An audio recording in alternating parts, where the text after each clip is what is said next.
So home buyers, we're going to go on Zillow and we're going to show you how a professional would buy homes using Zillow.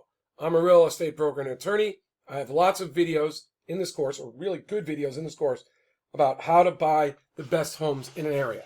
Let me just say the premise of those videos that are available, the whole video series is free at homebuyers.winnerscheck.com, is that the real estate professionals talk to the listing agent directly when buying homes for their family, when buying homes for their businesses, if they're buying renovations and fixing them up. And the really good ones will also surrender their buyer in a multiple offer situation and say, I really want my buyer to win, so I'm going to refer my buyer to you. Can you give me a referral fee, or can you, or sometimes they do it for free. It's frequently family members when it's free. But that's how the best homes in the neighborhood go. People living in the neighborhood recognize the good homes because they're like, the way the models are, price per square foot for properties that need to be renovated, price per square foot for the properties, let's say it's a newer neighborhood, price per square foot of the homes that are already there. They're already in great condition. And then you're looking for the properties that are going to do better than the price per square foot. Like, because they have better views, because there's something special. They're in a pie-shaped piece of property in a cul-de-sac. They have over-improved backyards. You want to be buying the properties that are better than the average price per square foot you're comparing it against. It's not that hard. I'm sure many of you are able to do that just because you become aware of what's going on in the neighborhood. But in a sense, it's also, every buyer is just going to know it. You want a property, you're like, I've seen a lot of these properties. This is the one. And you know why. That overall gestalt is very important. It's going to know, hey, this property might be a value because the banks are going to lend on price per square foot. The appraiser is going to come in. But I sense this is better. Just like you do, so do everybody else. Those are the properties that get multiple offers.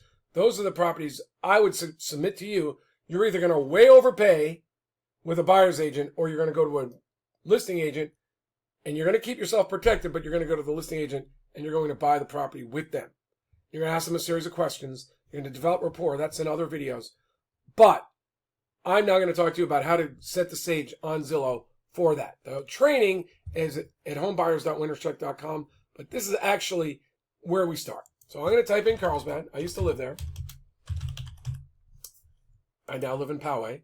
And I'm going to put in typical parameters you might see for someone looking to buy in Carlsbad. Maybe most people might be looking at $500,000 spread in this range, because that's just the way the sliders are. Your sliders may be different if you're looking at another website, but I think that's fair. I'm not worrying about beds and baths right now. We know there'll be fewer beds and baths near the water, and there'll probably be more back here. Now, I'm going to deselect all and just put in houses. I like to compare houses to houses, condos to condos, townhomes to townhomes. You can do however you like. I'm just saying I like to keep the selection limited so I get a good feel.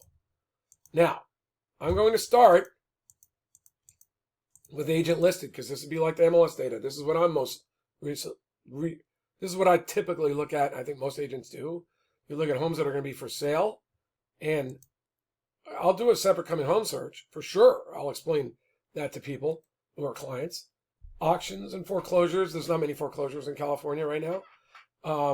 It might be changing. Days on market is going up, but I start with the numerator.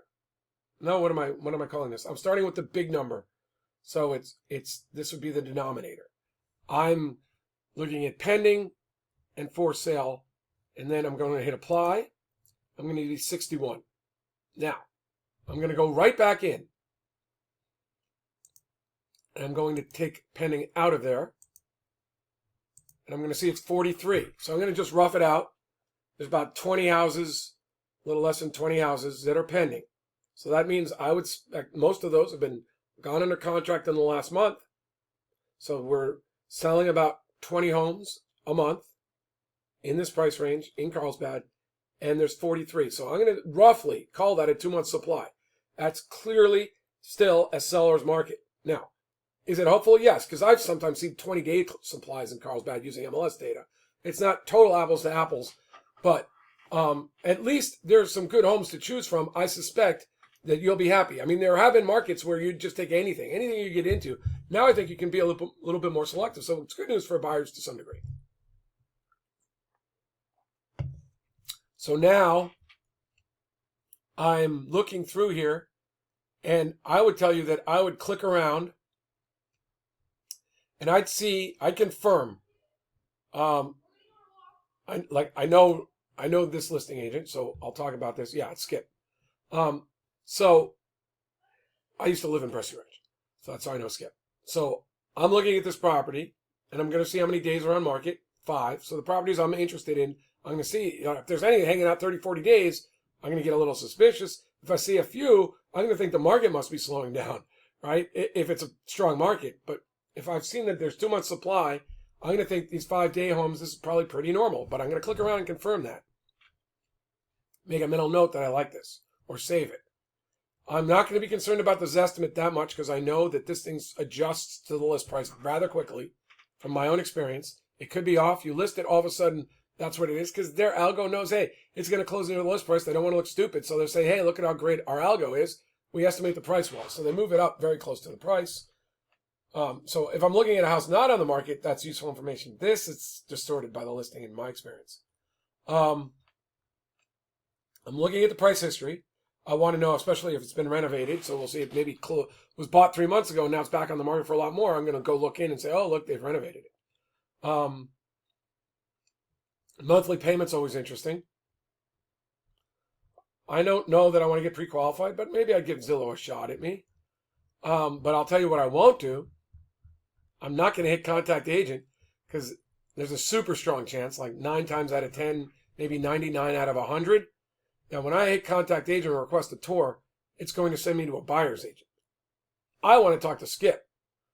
If I'm buying for myself, if I'm acting like a professional in the industry, I've got a family member I want to buy for myself, my wife and I and our kids. And by the way, I lived in a model just exactly like this one when we first were renting. We moved to Florida, got destroyed. We lived in La Costa Valley, sold our house, it had doubled, went to Florida to be real estate investors, got destroyed. I went to the table, paid $70,000 out of my own pocket to sell the 4th house because I didn't want to leave the state with a deficiency because they don't have anti-deficiency protections in Florida. I moved back and I moved into a house just like this in Bressy Ranch. That's how I knew Skip. We had then rented a second house in Bressy Ranch. Long story, but we eventually bought a home in Poway. So anyway, I call up Skip. I'd say, Skip, you've been on the market for 5 days. How was it this weekend? Did you get a lot of showings? Do you have any buyers or people going to make offers? And I would expect there might even be a few offers by now. But I'd say, Skip, I'm thinking about buying, moving back into Bressy. I'm a buyer. I know the area well. I'm pre-qualified. I've got the money. If I make an offer, I'm going to close. If I make an offer, I understand the industry. I expect my inspector is going to come things with problems. It's not going to panic me. If it's just a few $1,000s, I'm not going to worry about it. Of course, as a foundation, I'd want to renegotiate. But, if I make an offer on this property, that's my offer, and I'm going to close. Now, I want to know, do you work with buyers like me? If I work with you, will you be able to help me buy this property from the listing agent? Will you help me tailor my offer so that if the seller wants to sell quickly, we can do that. If the seller wants to sell for top dollar, let me know, and I'll probably be willing to pay top dollar after we look at it. If the seller wants someone who's definitely going to close, I'm that person. They need 2 months, I'm flexible. Whatever your story is, you can pitch it. And you say, so Skip, if you're working with me and multiple offers come in, will the seller allow you to share where those offers are so I can sort of have a right of first refusal and beat them? Like, that's what we want to get. We want to get the listing agent to want to recommend me, and we also want the listing agent to give me the inside edge versus all the potential buyers' offers that are coming in. That's what professionals do in the industry. Sometimes they make offers, and in the middle, they'll say, by the way, can you represent me on this? Because they really want that inside track. Professionals, renovators, on the property I just sold, I got 10 offers. At least 70% of the renovators, after talking to me and finding out there were multiple offers, will say, well, I'm looking for you to represent me on this. Some of them even said, and if we get it, I'll let you sell it on the other side. Like, that's what you're up against when professionals know these are good properties. So you're hanging out with a buyer's agent. The industry's telling you, hey, work with a buyer's agent. They'll protect your interest. Your interest will be protected on the second or third properties or the overpriced properties that you're not gonna have a chance at these really good properties. That the properties that other people want, or that most people want. The properties that are better than the average price for, like, they're sort of a value because they're worth more than the price per square foot, but they're going to be sold at about a price per square foot plus a little. Like you're saying, I want to buy the houses that are price per square foot plus a lot better and only pay a little bit more. That's what professionals are doing. That's what you should be doing. That doesn't happen working the vast majority of times with buyer's agents, because the buyer's agents are going to want to get paid. The listing agent, as these multiple offers are coming in, the buyer agent commissions are going away. Now you're stuck. You sign one of these. You don't have to sign those, by the way. Those buyer agreements where you're going to pay 2.5%, 3%, $50,000 to $60,000 to your buyer's agent. The seller's like, I don't need to pay anything because I've got these offers that came in where they're not requesting any buyer agent compensation. So you're to win this property now, you're going to have to go at least 50, maybe 100,000 over, and you might not even have that information. So if Skip's smart, he's going to say, well, I got 2 or 3 offers already here from my seller that they like. And I'm going to let everybody else know, hey, we already got 2 or 3 offers out there. We're looking at them Monday evening. We're going to decide if you'd like to buy this property. You probably need to beat 2 or 1.985 because we're already there. We've got multiple offers. I'm not at liberty to tell you how much, but if you'd want it, you've got a great chance, but you're going to have to be the strongest offer. And you don't tell them. So now Skip's played your buyer's agent well, and your buyer's agent's going to go back to you. Your buyer's agent wants to get paid for this work, so they want you to win. So they're going to tell you to bid high. And you're going to be like, I want this property. I don't know that all we are right now is at $2,001,000, and $2,005,000 might be enough, or $2,010,000 might be enough to win. You're not going to know that. So you might go at $2,050,000. You might go at 2.1, depending on how badly your agent wants to get this house for you and get paid. So, that's why I would never contact this agent. I would never request a tour. I would call Skip, find out what it is, and then if there were no offers, if I understood how it might work, I would consider a few things. I'd say, well, I could work with a buyer's agent who might share the commissions with me. And we'll go in and we'll find out if Skip's offering, if his seller's offering 2.5%, 3%. Maybe we'll go in with a buyer's agent and we'll get 1% each, 1.5% to the buyer's agent, 1% to me. Maybe I'll work with an attorney who can protect me because I already know the area well enough. My attorney will work for a flat fee, and I will ask Skip if they can share a referral fee of 2% to a broker or a buyer agent, and I'll make sure I'm only paying $5,000 or $10,000. I'll be protected, and I'll buy this property. And if multiple offers come in, I'll flip, and I'll let Skip represent me. That's what I'm telling you. I sold a property in Bresci Ranch. That's exactly what happened. The buyer was a realtor who worked in the area. In fact, the family office was only a mile. It might have even been in Bresci, but it was on the other side of Carlsbad. Well, it was on the other side of the property. I don't think it was Bresci still. It was in the center. His family lived there. He wanted to move in the neighborhood. We had a great home. He was at first representing himself. I told him we had multiple offers. He said, well, can you share a referral fee with me? I said, absolutely. I'd be happy to. I think you're a strong buyer. I know you want to live here. I know you know what you're doing. As long as you're not going to try to renegotiate after getting inspections and you're a professional, I'll tell my client that, then we're good. But believe me, I have multiple offers. We'll just sell it to somebody else if you do that. So I was like, I locked in.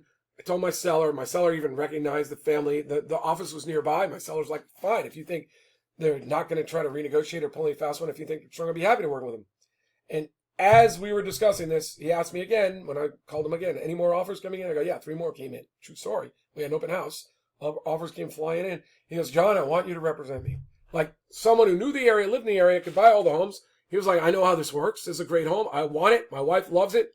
We're going to redo a little. We're going to put in different floors. We're going to make a few choices. And the house is going to be worth $200,000-300,000 more. As soon as we get done putting in 50, we want this property. They got it.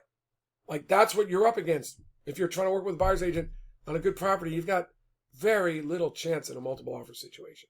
So, my name is John McConnin. That's how you buy a home on Zillow. I've got much more at winnerscheck.com. We've got a course in there that's free for buyers, but I'd suggest you start off with a video series at homebuyers.winnerscheck.com. I go in more detail about how to buy a home direct from listing agents, when you can use buyer's agents and still win, and what form you should use. You should never use, in my opinion, never use the California Association of Realtors form. I've got the law in there. You do not need to sign those forms. That's not the law. Those forms that they're asking you to sign, where you have to pick the amount you're paying your agent, that's not the law. You don't have to do that. I've got better forms and many other things, all available at homebuyers.winnerscheck.com, or you can just go to winnerscheck.com and click some links. But thanks. My name is John McConnin. That's how to buy a home on Zillow. We're going to have more of these coming available every day. Thanks.